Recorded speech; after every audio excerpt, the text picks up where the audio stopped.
recording.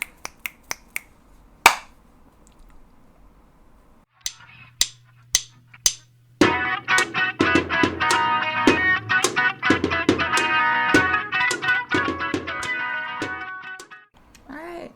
Hello! And welcome back to Fool the Humans. Super Mario Sunshine. Best game in the franchise.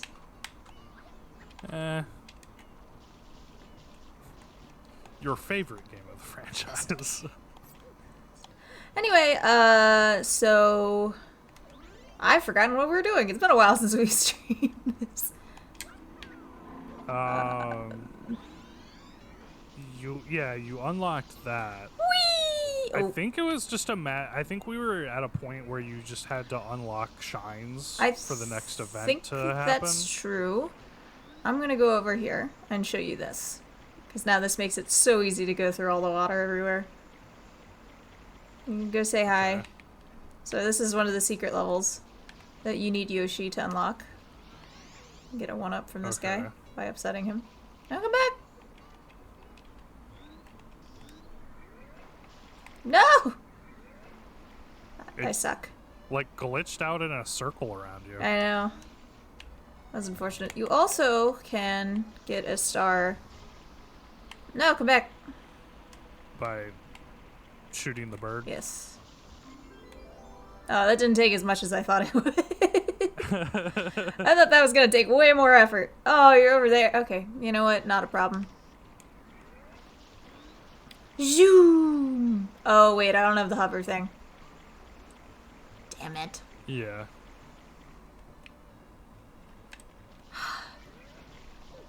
Ow.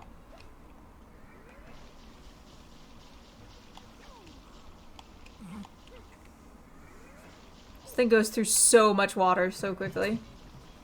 Yeah. Ah! It is hard to control as well. I like the idea that it's just like, yeah, if we just have a spray bottle and add a fan to it, that'll cause water to go really fast. That fan really makes a difference, you know? Yeah, it's like, I love the certain level of like dumb science, I guess, of just like add fan to water, go fast. Well, I mean, it's kind of like in kind of like with a submarine, sure. But it's also like go onto the ledge, please. Thank you. Well, it's like with Flood and Professor Egad.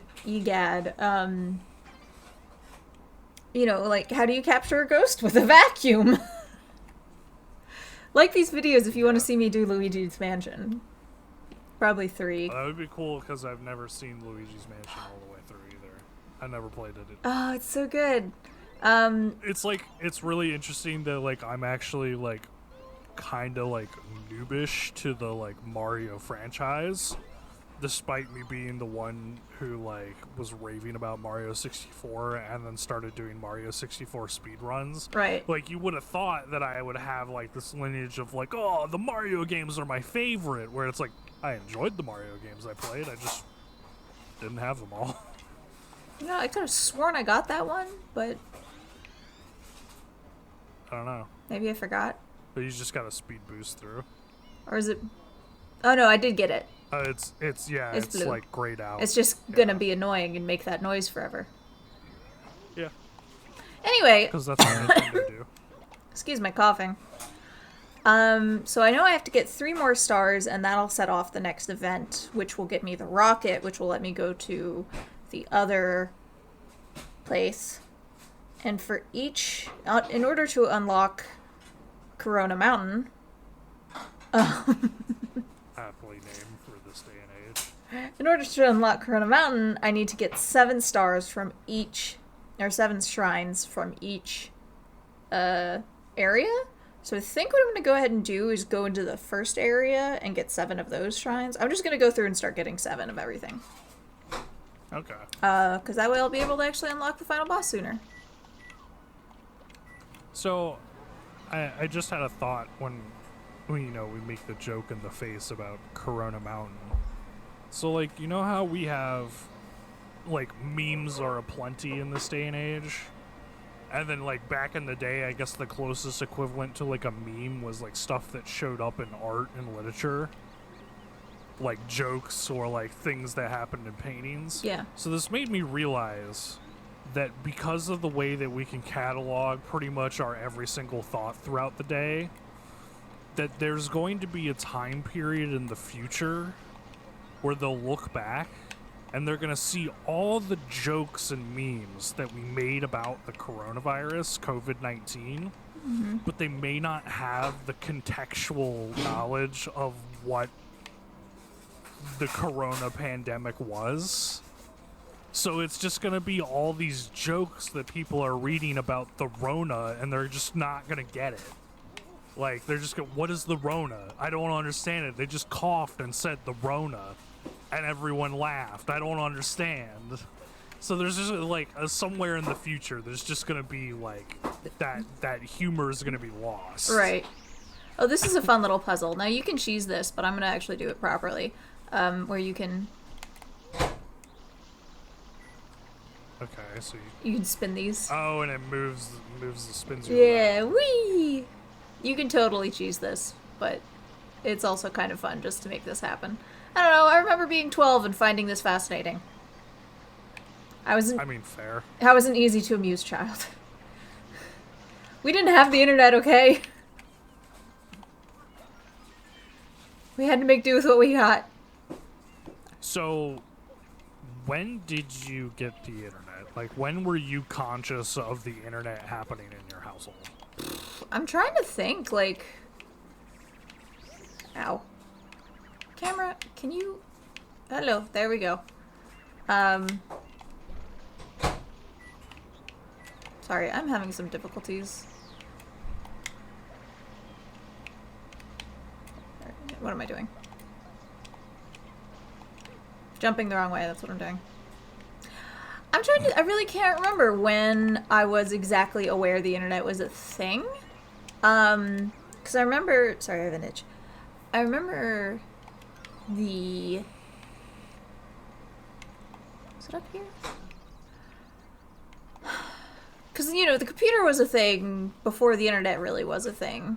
And so, like, I remember playing, like, Commander Keen and old Atari games on the computer.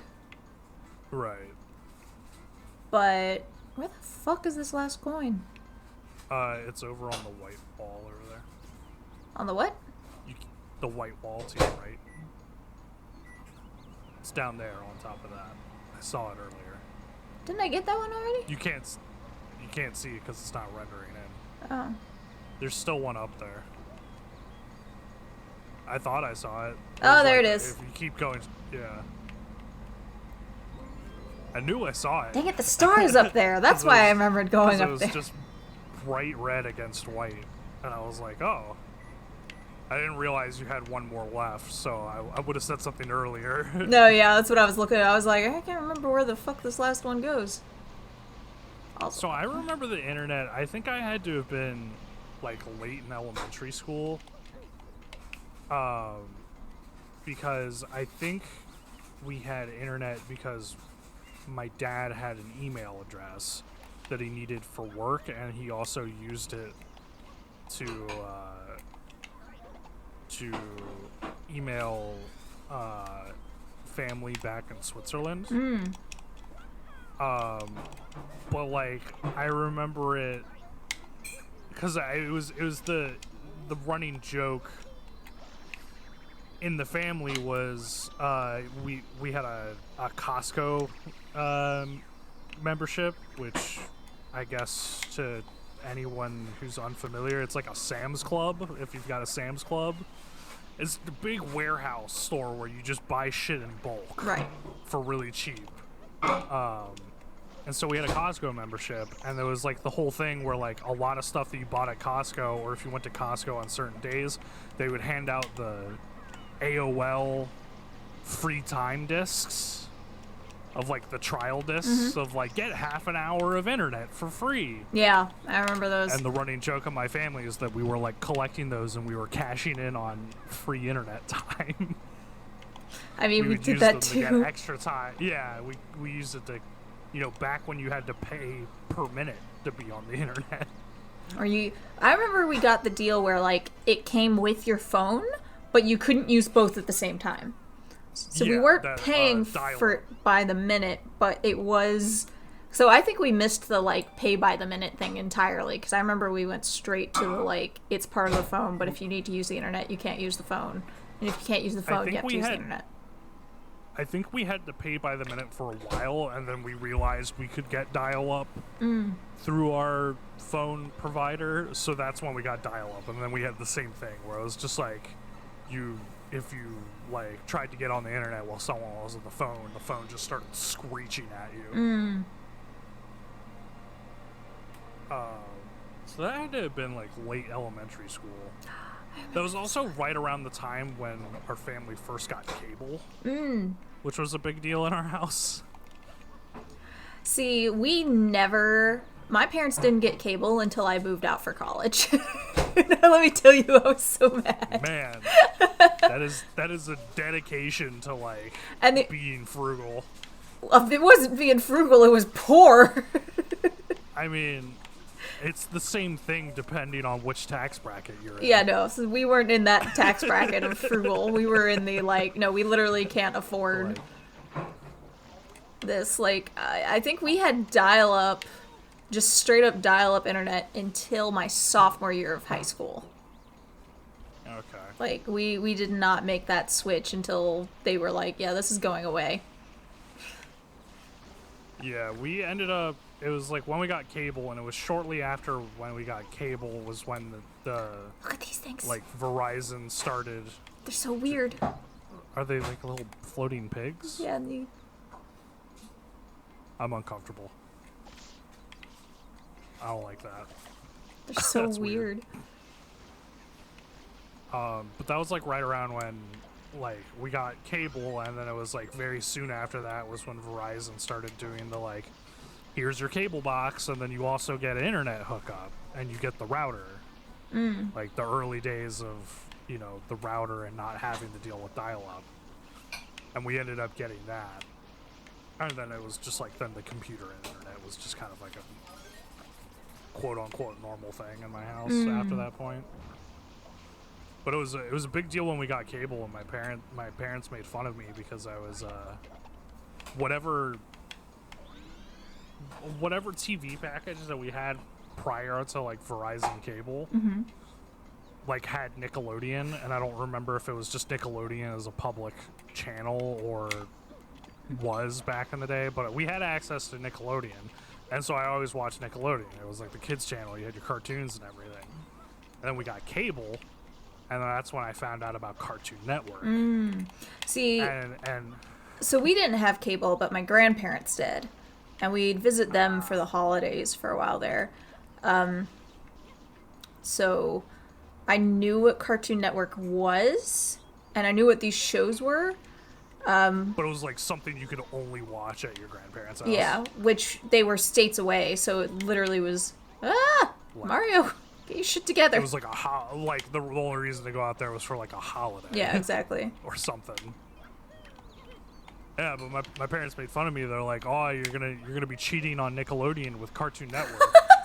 What a weird. Being like, yeah, no, it was like a weird oh, you're giving up Nickelodeon for Cartoon Network. Like, a new cartoon channel comes around, and you're just gonna switch to that. And then, like, as a kid, I'm just like, it makes zero sense to me because, like, I don't get the joke of, like, fidelity, I guess. Yeah. And I'm just like, what are you talking about? I just want to watch cartoons. Like, this channel has Ed, Ed, and Eddie, and this is the funniest thing I've ever seen in my life up until this point. Wait, Petey Piranha can fly? Apparently. I forgot. I genuinely forgot about this level. It's just like a pigeon plant. Oh, wait, I think I have to use these things. Come here. They'll, like, shoot them down. I think so. God, I genuinely don't remember this level. Shit. I don't like the little fart noise they make when you shoot them. Just like that. Or whatever. Oh, my God. But yeah, so that was like the big joke in my family, and or like not a big joke, but it was like a joke that they made that I was just like, I don't get it. I just want to watch cartoons and have fun. I'm bad at this. Come here, buddy. Thank you. No, get up. Get up, Mario. Mario. Oh, we've landed. We're such in a weird, like, generational gap where it's just like we get to, like, when I have kids or when you have kids, it's like we're gonna have to explain what floppy disks, VHS, Right. and all this other shit is. Like, we went through so many technological leaps. I think about that sometimes, how, like, our generation especially, like, the generation after us, admittedly, the generation right before us as well went through it a lot, Yeah. but we were in this kind of unique stage where, like, we were young enough to kind of rapid changes was normal yeah, for us. it was normal, and also, like, we could absorb it in a little better, I think. Like, Yeah. most of the people who Because you were, just like... give us a new thing one week and we're like, oh, this is the new thing? Okay, I guess I'm learning it. Yeah, exactly. And we just do it. You know, and then it's like, you know, in elementary school, I got to spend all that valuable time on kid pics, learning how to use a computer. I'm just like, my mom brings it up, and she's just like, it's like, your generation will never understand because, like, you got to learn the computer stuff in school. And I was like, do you realize what we were doing in the computer lab, though? Like, we played kid pics 99% of the time. Like, we were just making a dog fart on the screen for fun. And I was like, and I guess in some way that has some value in learning technology, but not as much as you think.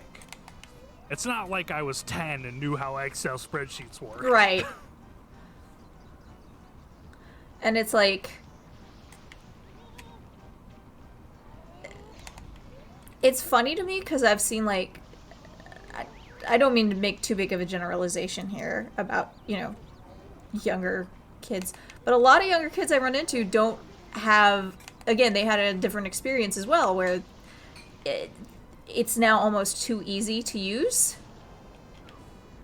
Like, there's so many I kind of get what you're feature-friendly things that we didn't have. So, like, we kind of know the process, like, oh, try these different things. But I've run into a lot of kids aged 6 to 18 who, if it's not touchscreen, they get a little... Like, if it doesn't work right the first time, they don't know how to troubleshoot it. Yeah, exactly.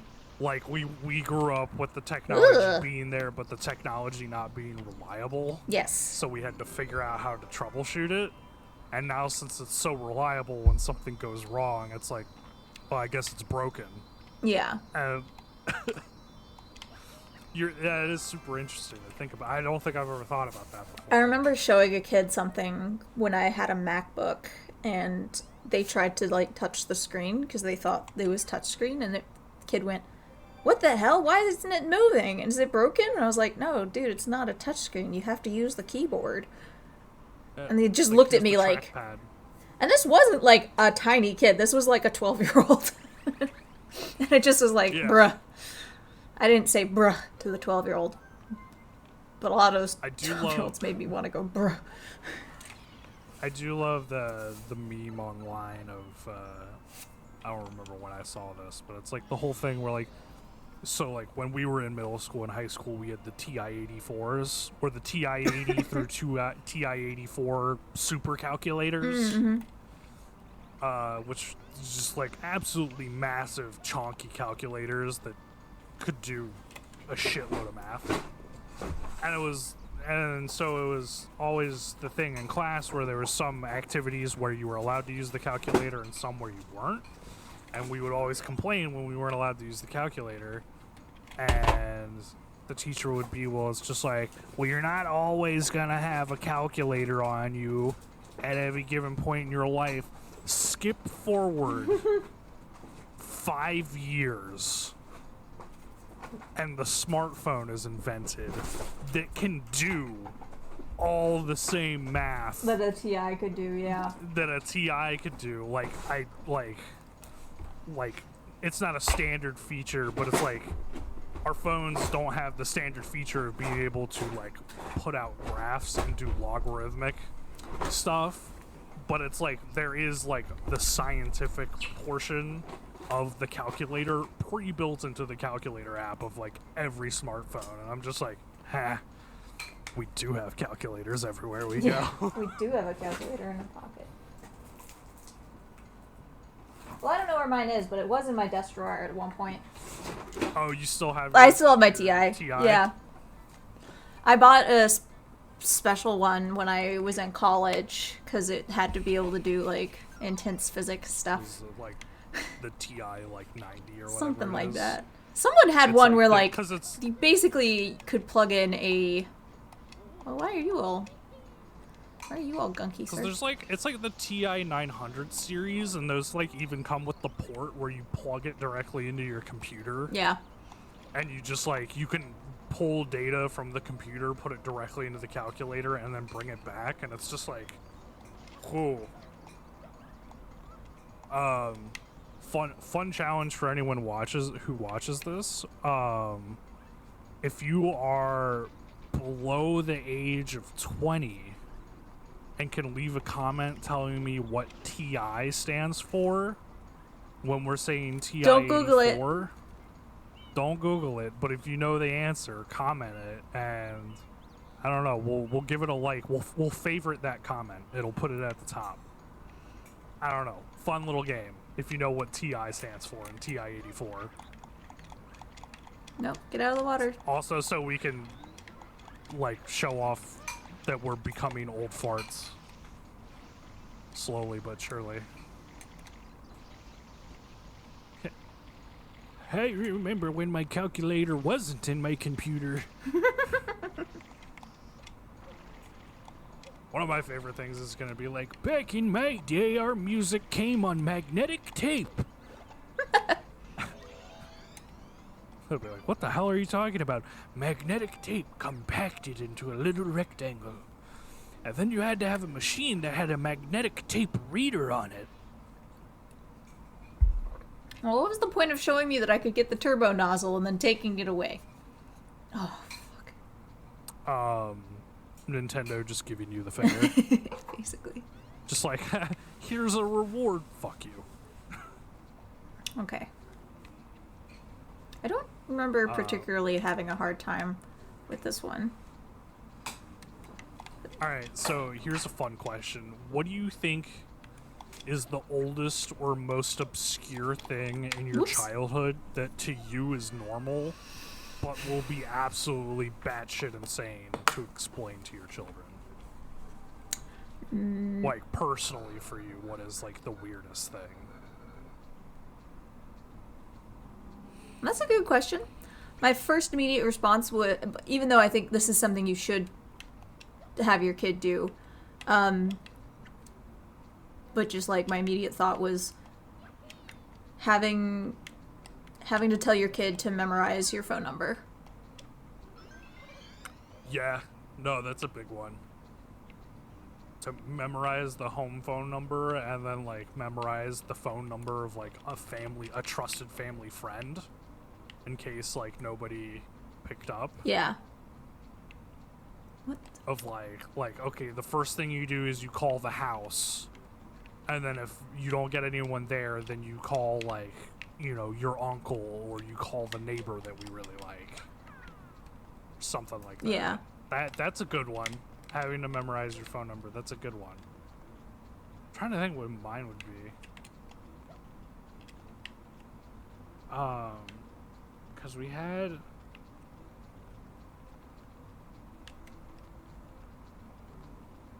I'm trying to remember... Because I think this was a thing that we had, and I don't know... We might still have it. I might have to ask my mom about this. But I'm pretty sure we had a hi-fi set. Like, so you know how there's just, like, cassettes, but then there was, like, they classified it into lo-fi and hi-fi, and, like, hi-fi was, like, the HD cassette, essentially. I'm pretty sure we had a hi-fi setup where we could put hi-fi tapes in, and it was, like, connected to a whole stereo system. And in addition to explaining how weird that is, when you point out that in that system, the actual tape reader, the part that read the tape, was a separate unit from the stereo. No. Oh no! That oh. Dive down, Mario, into this. Wow, that took a while for him to die. Oh no, I have to do that all over again. Okay. Yeah. But it's like the whole thing where it's just like the tape reader portion that actually like wound the tape and read the magnetic tape was a separate unit from the stereo that had the volume and the EQ controls, which was then again completely separate from the physical speakers that you had to wire yourself. Like, not everything wasn't just like, oh, just plug this 3.5 millimeter jack into it. It was like, no, you had to solder your speakers. It was just a copper cable in the back, and you just had to go and solder it on. I think another weird one for them might be like, oh no, oh well, okay, well, I mean, it worked out. I guess you just wait.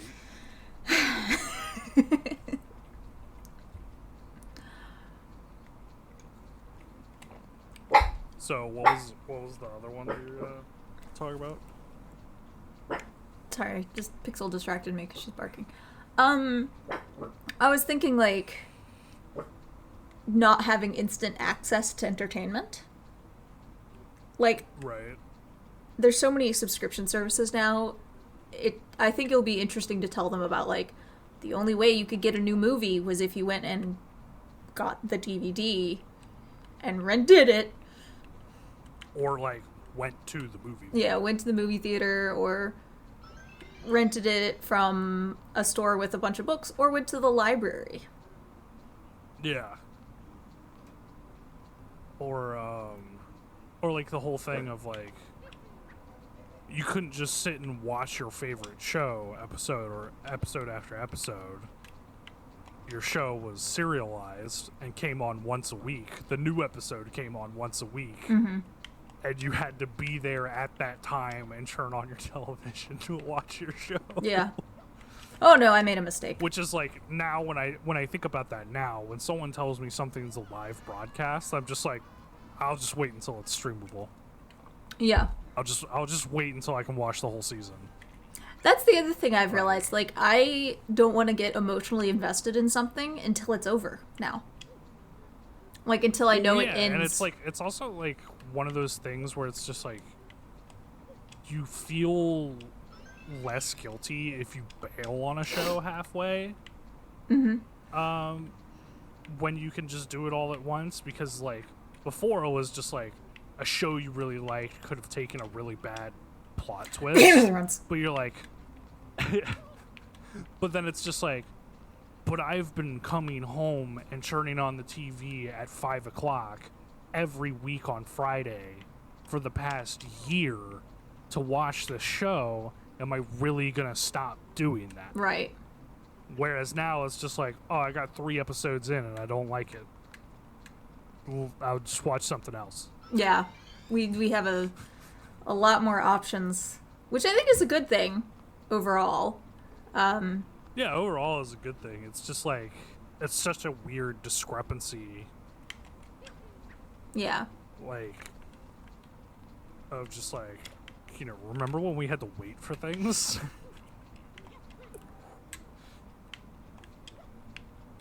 Or like, I don't know. I heard, I was listening to a podcast and I heard someone talk about this. Now, my family never did this, but when we were growing up, there was the freezer food trucks, like Swanson, Mm-hmm.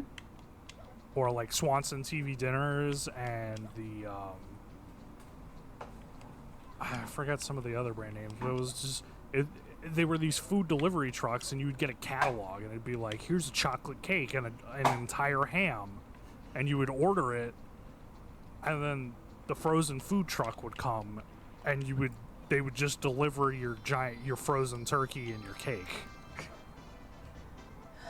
Well done. Thank you. I can't wait to see my facial expressions back on the camera later.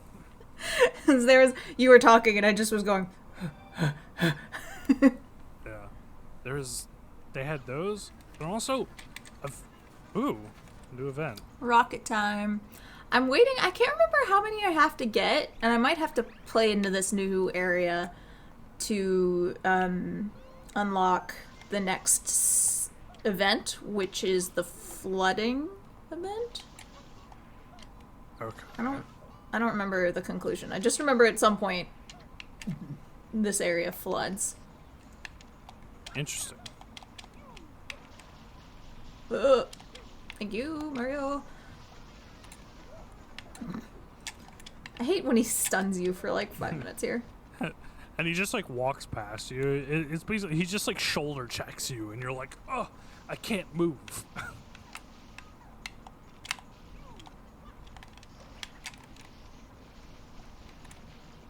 There we go, finally hitting him. What are you... I think it's glitching because I hear the noise of him. It's like weird pausing. Well, no, I hear the noise he's supposed to be...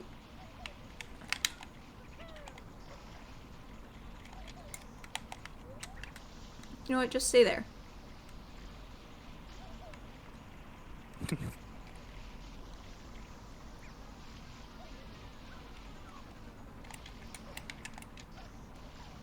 What? Wait a minute. Hold on. I have some questions. Yeah? Like what? You're spraying water at him to hurt him, but then he just fucking swam. Yeah. I'm sorry. What? Nozzle! And I actually think this is probably a good time to say see you next time. Alright. Thanks so much for watching. In the next episode, I'll unlock the new area and at least get 1 star out of that, just so we have that to do. And then we'll continue getting all 7 stars from every level. Yeah. Yee. Thanks so much for watching. Don't forget to like, comment, and subscribe. Bye.